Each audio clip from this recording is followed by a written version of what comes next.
इन दोनों ट्विटर के CEO Jack Dorsey और हमारे देश की एक पार्लियामेंट्री कमेटी की तनातनी सुर्खियों में है।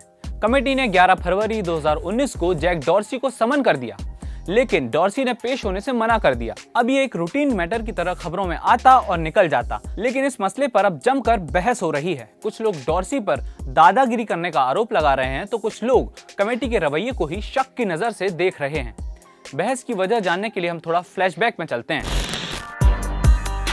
नवंबर 2018 में जैक डॉर्सी का ये फोटो सामने आया। फोटो में डॉर्सी कुछ महिलाओं के साथ स्मैश ब्राह्मणिकल पैट्रियार्की यानी ब्राह्मणवाद पितृसत्ता को खत्म करो का पोस्टर लिए खड़े हैं। बस फिर क्या था, राइट विंग ग्रुप्स ने उन पर जुबानी हमले की तोप खोल दी। 3 फरवरी 2019 को youth for social media democracy नाम के ग्रुप मेंबर्स ने ट्विटर इंडिया के दफ्तर के सामने विरोध प्रदर्शन किया।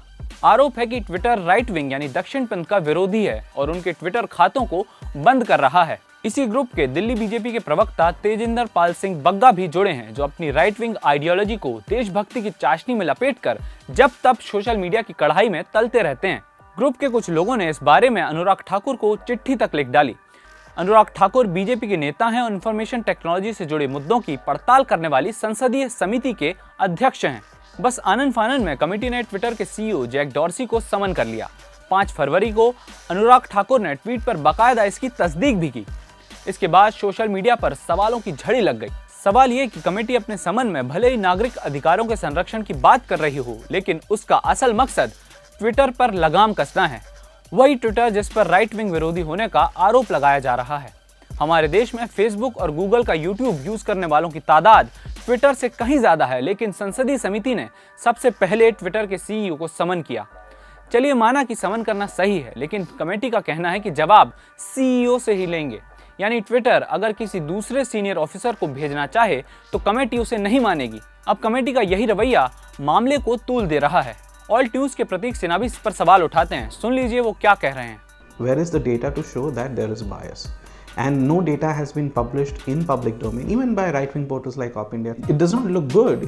It makes us people will laugh at us that we don't have any data to justify our position. Too small an address to issue to make it such a global issue. दिलचस्प बात है कि हाल में Twitter पर हुए अलग-अलग सर्वे इशारा करते नजर आए कि बीजेपी की लोकप्रियता कम हो रही है।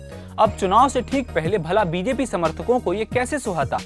गुस्साए समर्थकों ने अपना गुस्सा जाहिर करने के लिए प्रोटेस्ट अगेंस्ट ट्विटर हैशटैग भी चलाया। तो कहीं सत्ताधारी पार्टी को ये तो नहीं लग रहा कि ट्विटर नाम का ये बेलगाम घोड़ा उनके काबू से बाहर हो चुका है और 2019 के आम चुनाव में पार्टी का खेल बनाने के बजाय खेल बिगाड़ने का काम कर सकता है। जैक डॉर्सी को लेकर पार्लियामेंट्री कमेटी का सख्त रवैया कहीं उसी बेलगाम घोड़े पर लगाम कसने की कोशिश तो नहीं है।